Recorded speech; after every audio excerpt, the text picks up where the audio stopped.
Senator Hawley. Thank you very much, Mr. Chairman. Dr. Bhattacharya, good to see you again. Welcome.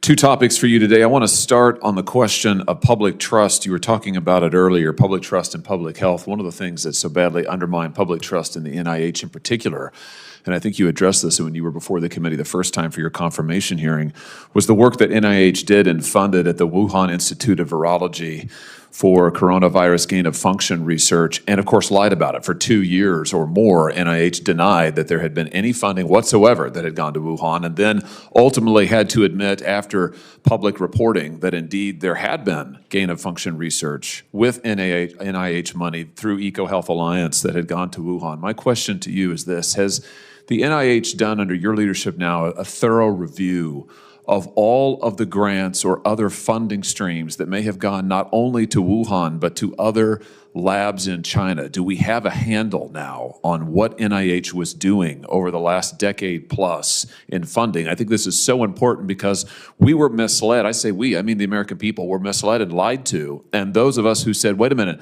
we think there's a funding stream there, we were called conspiracy theorists, kooks, crazies. It turns out it was 100% correct. So has NIH done a review of what funding streams have gone to Wuhan and to other labs? So Senator, I've been focused primarily on making sure that we don't currently have or in the future have. So I put in policies to have better oversight of foreign collaborations.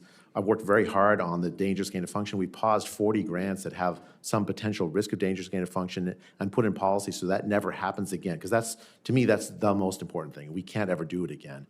I'm working on the review. It's a long review, and it's gonna. And I'd love to work with Congress, and it's something that other parts of the administration are also interested in. It's a long, complicated story that unfortunately doesn't just involve the NIH.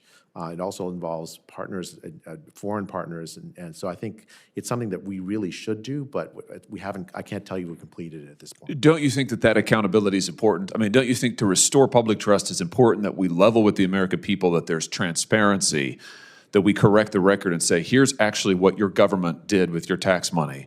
Maybe it'll be little. I mean, maybe there won't be much beyond what went to Wuhan. I hope that's the answer. Maybe it's more than that. Whatever it is, I think the public deserves to know. And frankly, having been misled, this body was misled. Maybe this committee, certainly the Homeland Security Committee, was misled for the better part of 2 years when we were told over and over and over and over, no tax money ever went to Wuhan, no gain of function research. That was a lie. That was a lie from the leaders of NIH at the time. I think those lies need to be corrected, and the facts, all of the facts, however sordid and unpleasant they may be for the institution, need to come out so that the public can say, okay, we've cleaned house here. We've got some confidence in what our own government is doing with our tax money. Don't you agree with that? I do agree with that. Like after a patient dies in a hospital, there's often a conference, a morbidity and mortality conference, where there's just an honest conversation of what went wrong. I think the United States desperately needs that. Yeah, desperately. Well, will you make that a priority in your time at NIH? Happy to collaborate with you and others in Congress to make that happen. Good. I think it's absolutely vital. Let me switch topics now and ask you about the health of America's children. I'm wondering how closely you've looked at the effect of social media, big tech, social media, and AI on children's health.